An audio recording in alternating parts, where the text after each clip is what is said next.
Yo, what's up with y'all, man? I hope you're doing good. If you're new and you're a fan of the NBA, subscribe to this channel. So let's get straight into it. Shout out bros, keep my eyes in the sky, cause that's where I'm moving. Say they wanna read my mind. So in the making of this video, the NBA season is about like 2 to 3 days away. So if you're like me and plan to go watch a game live in person for the first time, make sure you check out SeatGeek. SeatGeek is a ticket app that takes out the confusion from ticket buying. They out a 0 to 10 score on each ticket so you can know if you're getting a good or bad deal. So if you decide to go out to a game this year and purchase your tickets through SeatGeek, make sure you use my promo code MOJO99 for $20 off of your first purchase. I'll leave links in the description so you can go ahead and abuse them. Shout out to SeatGeek for sponsoring this video. Alright, now that I got that up out the way, we can now get into my 2018-19 NBA season standings and award predictions. So before we actually get into it, I just want to let some of you guys know that a simple injury or trade could completely screw over my list, alright? Those type of things tend to happen quite often throughout an NBA season. The Detroit Pistons would have finished with a better record if Blake Griffin didn't arrive so late. The Cavs probably would have been better if they traded away Isaiah Thomas, Jay Crowder, and the rest of them dudes earlier. The Utah Jazz would have been a top 3 team in the West last year if Rudy Gobert didn't go down with injuries during the season. The Wizards would have been better too, and the same could be said about several other teams around the NBA. So there's a bunch of little minor things that goes on throughout the regular season that could make a major difference in my predictions. I just wanted to make that clear because I don't want no weirdos coming in my comment section 7 to 8 months from now talking about, oh, you were wrong, and all that type of crazy stuff, talking crazy. So yeah, let's start off with my standings predictions for the Eastern Conference. Alright, now the East was not that hard to come to a decision to. In my eyes, there's like 2 categories of 6 teams in the East who are separated because of the level of star talent and well-rounded of a roster each of these teams have. The first category, the top dogs, the heads of the East, are the Boston Celtics, the Toronto Raptors, and the Philadelphia 76ers. I believe these 3 will end the season in that order in the East. So I got the C's at 1, the Raptors at 2, and Philly at 3. These teams are in a class of their own in the East. The Celtics and Raptors probably have the most versatile rosters in the entire NBA. Oh, and they also have the 2 deepest teams in the league too. And for the Sixers, they arguably have a top 5 duo in the NBA already in Ben Simmons and Joel Embiid. Those 2 are just simply unstoppable. And outside of those 2, the rest of their guys are pretty good as well. Dario Saric, he's crazy underrated. Robert Covington, he's pretty good too. Then they also have JJ Redick and Wilson Chandler coming off of the bench. And I didn't even mention Markelle Fultz. They got a squad over there. So the next category of teams are the Bucks, Pacers, and Wizards. I feel like Milwaukee is being slept on just a tad bit because they didn't make any major changes within their roster. As I've said in the past few videos, I feel like the addition of Mike Budenholzer and the rest of his coaching staff is really going to elevate this team to the next level. And as for the Pacers, who I have 5th in the East,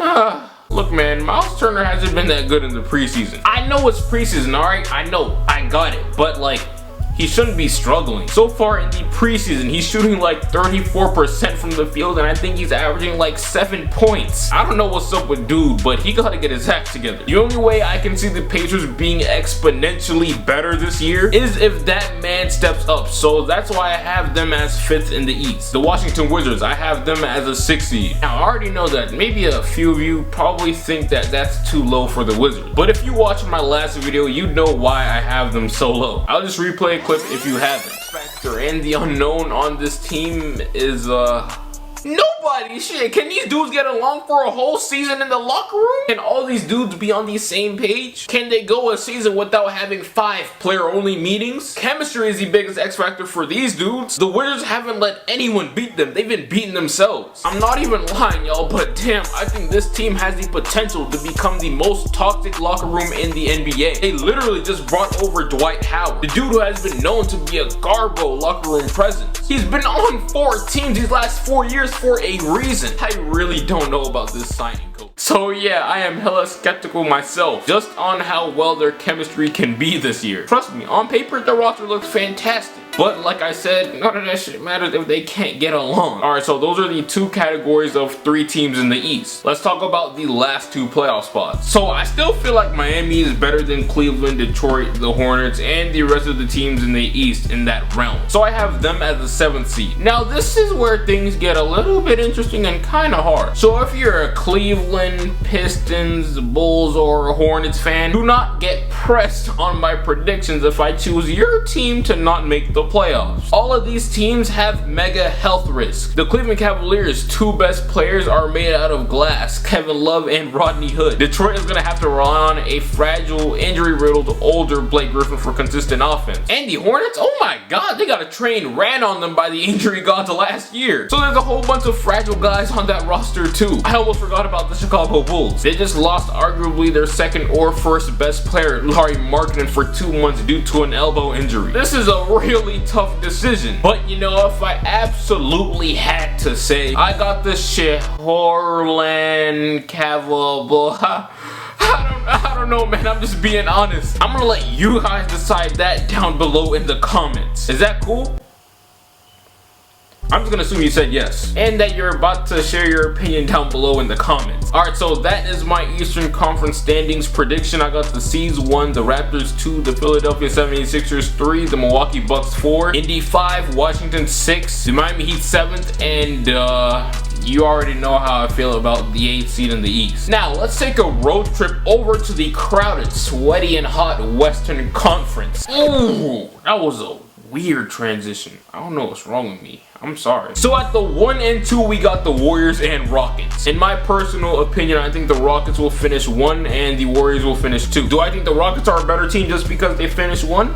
Hell no. The Warriors are most definitely the better team, but the Rockets just play their heart outs during the regular season while the Warriors are on cruise control. I don't think anybody can seriously disagree with me on that one. But if you do for real think that the Warriors and Rockets will not finish as the top 2 best teams in the West this year, I'm gonna leave a mental health facility phone number down below in the comments too for you so you get yourself checked out. Cause you know, I seriously care for you guys. And if you need help, I want you to get help. So yeah, I'm pretty sure like 99% of us can agree with that. Easy. Now on to the hard part. I honestly think that 3 through 6 in the West could easily be shifted in any order at the end of the year. So here's just my guess on how things will play out. I got the Utah Jazz. Yes! The Utah Jazz finishing as the 3rd best team in the Western Conference. After that, I got the Lakers at 4, the Oklahoma City Thunder at 5, and the San Antonio Spurs at 6. I already know that OKC fans are going crazy in the comments right now. Look, chill, I already know I got some explaining to do, and I'm about to tell you why I feel the way I feel. But before I do that, I have to mention the Utah Jazz really quick. Utah has a lot of talent on their roster and are insanely deep and well-rounded, and they're of course being led by Donovan Mitchell and Rudy Gobert. Those 2 players could easily be all-stars this year. So Utah might shock a few people, but to be real, like, I can see this coming. So now let me answer the question some of you guys have been waiting for.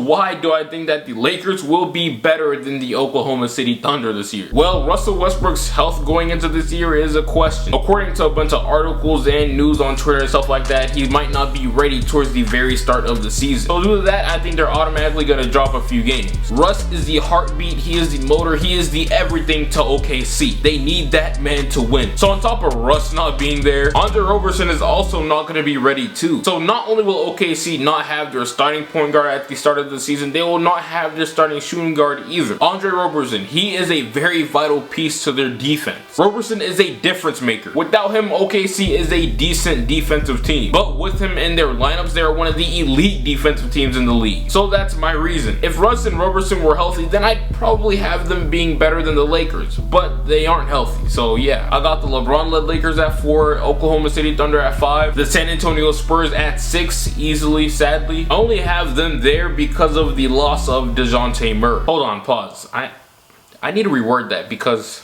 I made it sound like he was dead or something. I only have the Spurs 6th in the West because of DeJounte Murray's season-ending injury during the preseason. There you go. He ain't dead, he's just injured. I'm not sure if many of you guys noticed this or not, but DeJounte Murray was the youngest player ever to make an all-defensive first team in league history. So that injury hurt like hell for the Spurs. They'll be good defensively still, alright, don't get it twisted, but you know, it's just not the same without DeJounte. Now on to the last two spots in the Western Conference, the 7th and 8th seed. Alright, damn.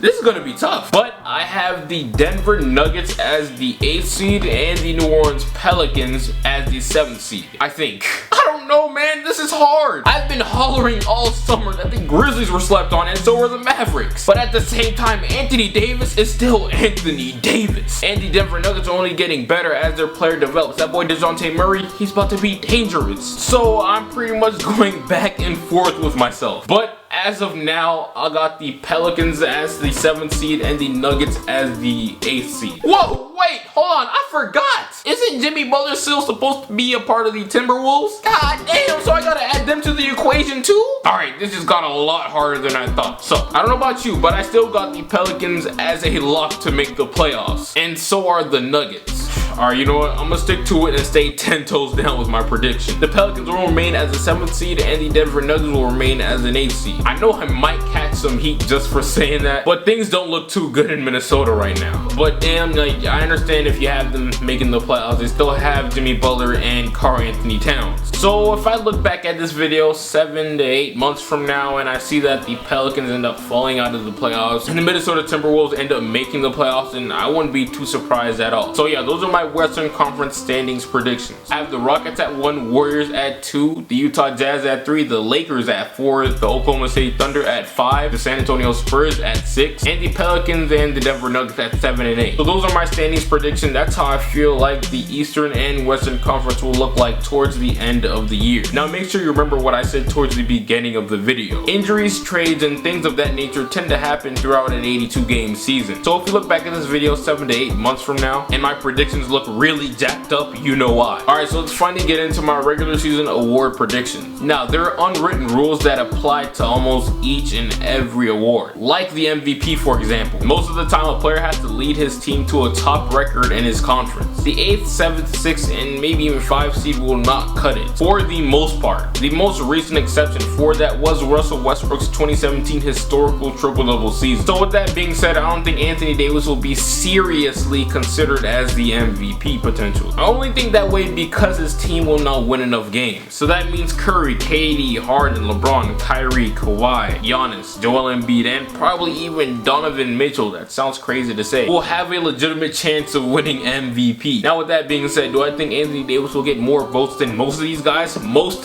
definitely he will. But it's just really hard for me seeing him win it and raise that MVP trophy up because his team is garbage compared to the rest of his competition. He will get his monster gargantuan numbers for sure. I'm not even worried about that. The only question about him is your team gonna win? If not, that won't be his fault at all. So here are my top 3 true contenders for the award. Giannis Antetokounmpo from the Milwaukee Bucks, Kawhi Leonard from the Toronto Raptors, and LeBron James from the Lakers. Giannis, we've been waiting on him these last 2 years to show up and officially make his mark in the NBA as one of the greats. But as we've been waiting on Giannis himself has been waiting on his team to hurry up so they can help him and they can become one of the better teams in the East. And earlier, like I said, with the addition of Mike Budenholzer to their organization, now could be Giannis' time to rise and shine. I do believe that they'll finish as a top 4 team in the East this year. And I know Giannis will definitely put up his sweet numbers too. Now for Kawhi Leonard's case, we haven't seen this man play much prior to preseason in a while. So he has some work to do. He gotta remind everyone just how lethal of a player he actually is. Just a couple years ago, people were literally saying that this man right here was better than Kevin Durant.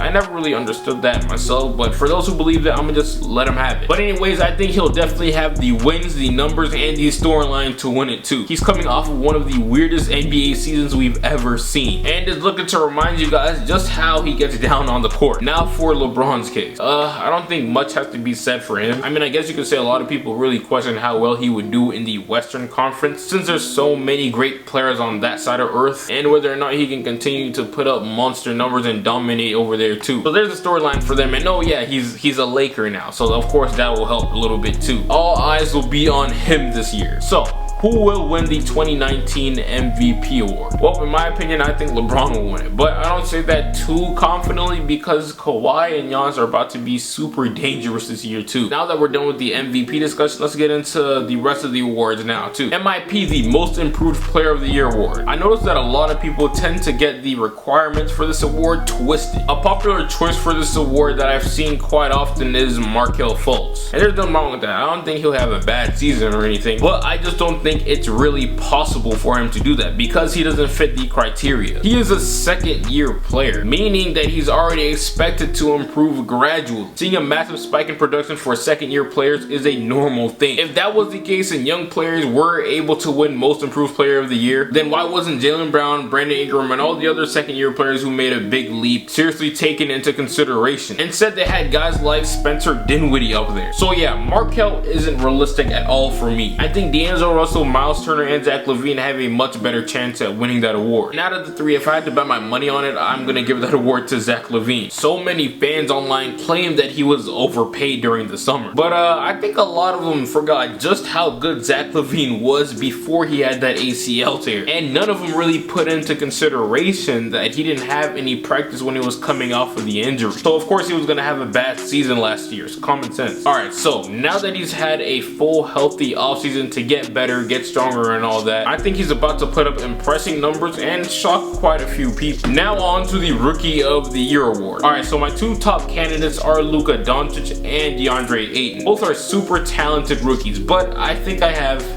DeAndre Ayton topping it. I don't know, I'm not too confident in saying that. It's really hard because Luka's team is about to be winning a lot more and catching a couple more eyes on television too, but DeAndre Ayton, he might be just a tad bit more talented right now. But you know, if I had to absolutely say, I'm gonna say DeAndre Ayton. He's the better rookie right now. Sixth man of the year, I got Kuz from the Lakers. Dude is a scorer, and I don't see a better sixth man in the league with more opportunity and talent than him. Defensive player of the year, I got Kawhi Leonard. AD, Joel Embiid, Rudy Gobert, and Draymond all could be in consideration, but I'm just giving the edge to Kawhi. Finally, my last prediction, Coach of the Year. I'm giving that to Brad Stevens, dude. He should have won it last year in the first place, in my opinion. He really did get robbed, but you know, it's okay because I think he'll rightfully win it this year. His game plan towards the end of games, his defensive schemes, and his ability to get the most out of his guys is just a sight to see. Once Greg Popovich's time is up in the league, I think that man Brad Stevens is about to run the NBA. But that is the end of the video, man. Let me know how you feel about every single one of the predictions I made in this video for this season. Did you think I was accurate about your favorite player or team? Or do you think my predictions were cheeks and I don't know what I'm talking about? Make sure you like, comment, subscribe, and share this video. I really do appreciate you for taking your sweet time watching this